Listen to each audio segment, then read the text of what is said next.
Berkeley, California. For the second time in a year, the contents of a private anti-fascist Discord chat have been made available to the public. The resulting leak has confirmed the identity of a key Antifa researcher to be a regional coordinator for the Anti-Defamation League, ADL.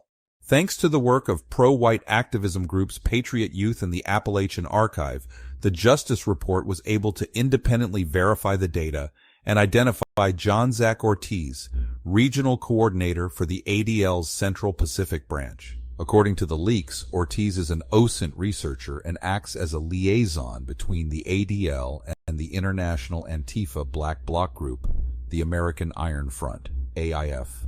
Joining the group in April of 2023, Ortiz openly flaunts his paid position at the controversial Jewish Power organization in his introductory post, a key step in vetting new extremists into the AIF. Under the anonymous pseudonym Johnny's715, Ortiz would go on to supply fellow AIF members with ADL-branded resources that profile and politically mischaracterize multiple organizations critical of American Jews. The groups include, but are not limited to, Patriot Front, Blood Tribe, the Goyim Defense League, the Aryan Freedom Network, Average Conservatives, as well as the pro-white civil rights organization, the National Justice Party, NJP. While a profession inside one of the most controversial pro-censorship NGOs on the planet might satisfy most people hoping to silence white people in America, Ortiz took it one step further, joining the American Iron Front after he became radicalized by engaging with ADL propaganda over the course of his employment. According to him, the extremism he regularly sees at work shook him to his core, motivating him to join a group of extremists off the clock. Now, he aids the AIF in their legally fraught campaigns of doxing, intimidation, vandalism, and in some cases, street violence made apparent in the Discord leaks. "Hi friends, nice to be here with you all," said Ortiz in a post dated April 30th. "I'm 24 years old and currently live in San Francisco. I have a bachelor's degree in astrophysics. I work for the Anti-Defamation League, a civil rights and anti-hate nonprofit, and the extremism I see every day through my work has shaken me to my core. The MAGA movement has abandoned any pretense of democratic legitimacy, and I am deeply worried about the future of our own county," he continued. Ortiz, in addition to supplying AIF with key intelligence used to surveil, intimidate, and harass working-class white people online, would also comment about his desires to rise in rank within the ADL. In a post dated May 3rd, Ortiz lays bare his current duties and offers insight into how he could better help his fellow anti-white extremists continue their goal of politically motivated terror. "My primary roles right now are administration, communications, and marketing, although I'm looking to move into a research analyst position soon," he admitted in a post dated May 3rd. "The main tools we use are Salesforce Marketing Cloud, WordPress, and Twitter." When the AIF first became aware of the existence of the previously mentioned Blood Tribe, Ortiz would jump into the conversation quickly, tapping into his official contacts at the ADL to provide the group with an advance copy of their official statement on the group. The official post would be made public 3 months later on August 28th, according to the ADL website. "I'm asking my contacts with the ADL's Center on Extremism to see what they can come up with," he replied in a post dated May 2nd. In addition to pro-Jewish propaganda, Ortiz would also comment on his desire to use the power of artificial intelligence to craft free and easy promotional material for the anti-fascist cell. In a series of posts made in May of 2023, Ortiz lamented the fact that DALL-E, an AI-generated art tool popular with highly online internet users, would not allow him to generate political content. He also pondered the effectiveness of using TikTok to indoctrinate its sea of young, impressionable users into the murky sex and drug-addled waters of modern American anti-fascism. "I was experimenting with using DALL-E to generate imagery similar to the flyers, but it's difficult because the guardrails on it won't allow it to generate political content," he said. "If we can figure out how to make video content, TikTok will be a valuable growth platform." Sometimes, Ortiz's links and comments inside the AIF chat room would elicit deeply disturbing responses from fellow members. When Ortiz once linked to an article detailing the alleged swatting of transsexual Montana lawmaker Zoe Zephyr, Antifa extremist users would use the Discord to air their deranged and overtly violent desires on her detractors. One user even pondered the use of quicklime, an ancient chemical weapon known to cause horrific burns and blinding in those targeted. In a post dated May 2nd, Ortiz commented on Michael Knowles, a conservative speaker known to be critical of the widely abhorred transsexual phenomena in America. Calling Knowles' rhetoric increasingly genocidal, another member of the American Iron Front asked, "Can he get shot already?" Paradoxically, Ortiz appears to have no problem consorting and even collaborating with anti-Zionists and others who vehemently oppose the State of Israel, a nation that many in the Antifa milieu perceive to be fascist.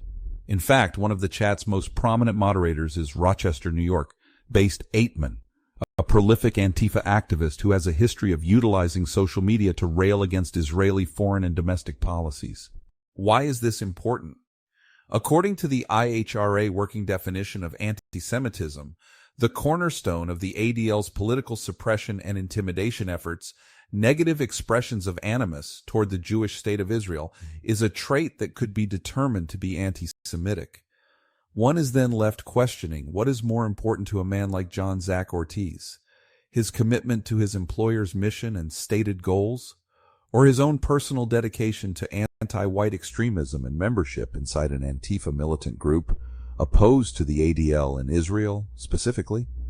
The contrasts soon became too glaring to ignore. In a post dated May 2nd, Ortiz linked the ADL's hate symbols database into the chat as a way to assist others in researching fascists on social media. In response, fellow AIF member Joe Hill's Revenge unapologetically expressed his hatred of the ADL, to which Ortiz replied, "We're a big tent group. We don't all need to agree all the time." According to its website, the American Iron Front is a big tent coalition of patriotic Americans engaged in direct action to disrupt the efforts of authoritarian and anti-democracy groups and individuals in the United States. With its primary goal of defending our democracy, AIF members coat themselves in red, white, and blue trappings in an attempt to masquerade as dutiful American citizens in front of those who may not understand their tactics. The disguise is only paper thin. Underneath the star-spangled surface, their membership is composed of a wide array of various anti-white extremist ideologies, ranging from non-authoritarian communists, anarchists, paraphilics, and heavily armed left-wing militias like the Socialist Rifle Association and the John Brown Gun Club. "We are everyday Americans committed to a more just, equitable, and democratic nation," the website continues. In reality, however, AIF is virulently anti-white and operates across all 50 states and even draws members from Puerto Rico and the foreign nations of Canada, Australia, Poland, and others. While strategically hidden from the public, its definition of taking direct action against its authoritarian enemies includes instances of mass reporting and deplatforming social media accounts, both thinly veiled and overt calls for violence, as well as doxing, intimidation, and, if necessary, heavily armed street engagements they call community defense. Identifying Ortiz's and confirming his claims of employment within the ADL was simple. A quick Google search of the username Johnny715 would reveal that the moniker was used in varying forms across multiple social media accounts, all of which appeared to be tied to a J. Zach Ortiz.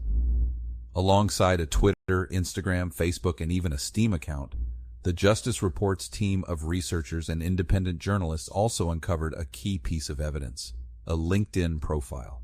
In it, the professional resume site would go on to profile a man of the same approximate age from Berkeley, California, a town within San Francisco, listed as a regional coordinator for the Anti-Defamation League starting in June of 2022. The profile also lists previous work appearing to fall under the umbrella of astrophysics, to which Johnny 715 claimed to have a bachelor's in. Our suspicions were finally laid to rest once we cross-referenced a document leaked in 2022, purporting to show the names, emails, and work phone numbers of all current ADL employees. In it, a Zach Ortiz is listed, categorized as an employee tasked with the growth of the organization. The Central Pacific branch of the ADL where Ortiz is currently employed is based out of San Francisco and serves Northern California, Utah, and Hawaii. It also happens to be a particularly aggressive branch. In 2022, Central Pacific ADL was one of several pro-Jewish organizations demanding that high schools in California implement mandatory ethnic studies courses and rid their curriculums of any lessons of anti-Semitic and anti-Israel bias. In March of 2022, ADL Central Pacific was a key instrument in politically intimidating the Oakland-based nature conservation group, the Sierra Club. The historic American institution made headlines after it embraced the boycott, divest, and sanction BDS movement and made the decision to cancel trips to the State of Israel. ADL Central Pacific, among others, then placed pressure on the Sierra Club, and they soon reversed course. An apology followed, with Sierra Club executives stating they made the decision without consulting a robust set of stakeholders. Recently, the ADL has been rife with controversy and criticism stemming from its heavy-handed approach to silencing its detractors online. In response to multiple high-profile accounts being deplatformed for Jew-critical rhetoric, online activists, such as conservative influencer Keith Woods, took to Twitter with the hashtag #BanTheADL. The hashtag soon trended worldwide and earned millions of engagements. In March, the ADL was exposed for meddling in the operations of law enforcement after texts and emails revealed a concerning relationship between a Florida police chief and the head of the ADL's Florida branch. In the communications, the ADL appeared to be directing and advising a veteran police commander on how to deal with pro-white activists exercising their First Amendment-protected freedom of speech. While the activists walked away free from the encounter, ADL Director Yael Hirschfield appeared to be disappointed that no arrests had been made.